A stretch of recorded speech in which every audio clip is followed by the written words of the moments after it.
Et bah salut à tous et à tous les amis, j'espère que vous allez bien. Pour ma part ça va super. Et, bon, et aujourd'hui on se retrouve sur ma toute première vidéo sur ma chaîne YouTube. J'étais impatient de la faire parce que c'était ma toute première vidéo sur ma chaîne. Je suis un peu stressé là en ce moment. S'il y a des s'il y a des petits fails ou un truc comme ça, franchement je suis désolé mais j'essayerai de faire au maximum. Alors en tout cas, moi c'est Fivevox. Je suis youtubeur. Là je suis un petit youtubeur, même pas à 0 abonnés. Et bah en tout cas, moi j'essayerai de partager mon expérience hardware, ma passion pour l'hardware, autant que vous. Et voilà, je voudrais partager un de mes connaissances qu'on peut faire avec des budgets de 600, 700, 800, 900, 1000. Même si 1000 c'est pas trop, c'est trop, on va dire, overkill pour aujourd'hui, parce que des fois on peut faire des configs à très bas prix pour largement ce qu'il faut. Et du coup, c'est parti pour la vidéo config à 600 euros. Alors pour cette vidéo config à 600 euros, on va commencer par le petit processeur. Alors c'est AMD Ryzen 5 2600. Alors c'est un processeur cadencé à 3,4 GHz qui peut se booster à 3,9 GHz. Alors il a 6 cœurs 12 threads, du coup il est très polyvalent. Vous pouvez faire du streaming notamment et vous pourrez jouer notamment. Vous pourrez jouer bien entendu.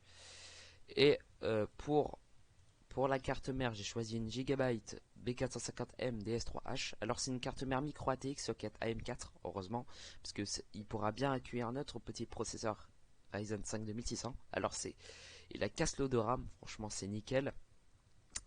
Et, euh, et voilà, au niveau du upgrade de RAM, là vous êtes, on va dire, large. Faut éviter d'en avoir deux parce que pour upgrade de RAM, c'est pas très utile. C'est pour ça que moi j'ai décidé de faire moi, je parle cette carte mère. Et du coup là, franchement, c'est une très bonne carte mère. Un très bonne carte mère.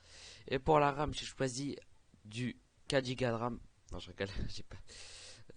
Elle est nulle ma blague. Bon, non, je rigole. J'ai pas non plus du 8 Go, mais j'ai fait du 16 Go. Bah oui, en une barrette. Avant, c'était que du 8 Go. Cette fois, j'ai réussi à rentrer du 16 Go de RAM en une barrette. Voilà. Franchement, nickel. 16 Go de RAM, c'est tout aussi bien. Et franchement, c'est une très bon la RAM. Et comme ça, vous êtes large au moins. Parce que 8 Go de RAM, c'est vrai que les jeux et plus les streamings, ça fait beaucoup à la fois. Du coup, ça pompe énormément sur la RAM. Mais en tout cas, 16 Go de RAM, c'est très bien. Et pour le moment que vous attendez tous, le, la petite carte graphique. Alors on est parti chez AMD avec la RX 590. Alors c'est une très bonne carte graphique qui peut jouer tous les jeux en ultra sans souci. Alors c'est une RX 590 de chez XFX. Alors je me suis un peu renseigné sur cette marque et franchement globalement elle est super bien parce que il y a des gens qui disent que faut prendre du MSI Gigabyte. Non, pas forcément. En plus, il y a une backplate intégrée, du coup, là, il est super bien. De chez XFX, très beau rapport qualité-prix qui vaut 199 euros au moment que je vous parle. Et franchement, une 590, c'est équivalent à peu près ce que j'ai bien entendu à une, et j'ai vu les benchmarks, à peu près à 1660. Et en plus, moins cher, mais équivalent, on va dire. Des fois c'est plus haut, des fois c'est plus bas, voilà. Mais note, c'est le plus 1660 qui est plus au-dessus que la RX. Mais pas beaucoup, mais franchement elle est à peu près équivalente. Et pour le disque dur, j'ai choisi un Seagate Barracuda de 1 Tera à la base. 7200 tours par minute, voilà, 1 Tera, franchement ça fait le taf. Et voilà, 7200 tours par minute c'est très important. Et voilà, franchement 7200 tours par minute c'est très rapide. Et pour coupler ça, bah oui, j'ai mis un petit SSD. J'ai réussi à mettre un SSD, un petit SSD de 250 Go. En tout cas, c'est de chez Crucial. La, la MX. Non, non, c'est pas la MX, pardon. La BX500, je crois, c'est celui-là, ouais. Si je me trompe pas. Et bah, c'est une 250 Go. Voilà, un petit SSD avec les technologies SSD, la rapidité. Là-dessus, vous pourrez installer tous vos, tous vos logiciels que vous avez souvent. Souvent et Windows dessus notamment. Et voilà, franchement c'est SSD nickel. Et pour l'alimentation, j'ai choisi un Aerocool. Voilà, l'Aerocool.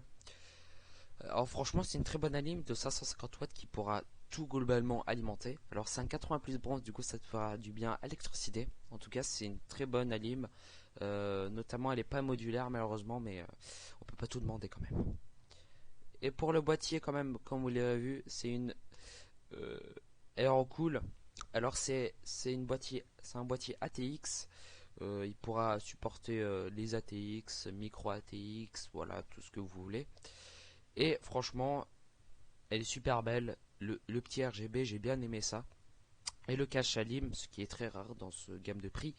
Je m'en souviens qu'il coûte 31 euros. Franchement, c'est donné. Franchement, c'est avec du RGB en plus, qui est super beau. Mais pour la qualité, à mon avis, ça doit être du plastique, mais on ne vaut pas tout demander pour 31 euros.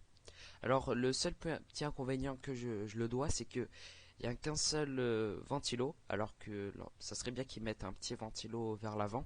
Mais bon, si vous voulez rajouter un ventilo vers l'avant, c'est tout à fait possible. Alors vous achetez un ventilo et vous rajoutez un à la façade, et comme ça pourra bien circuler l'air et pourra bien refroidir tous les composants. Sur ce, j'espère que cette vidéo vous aura plu. Si c'est le cas, mettez un petit pouce bleu, ça me ferait extrêmement plaisir sur la chaîne, et à vous abonner. Et voilà, et sur ce, ciao tout le monde, et prenez ça de vous, un petit pouce bleu, abonnez-vous, et activez la cloche pour ne rien rater. Allez, salut.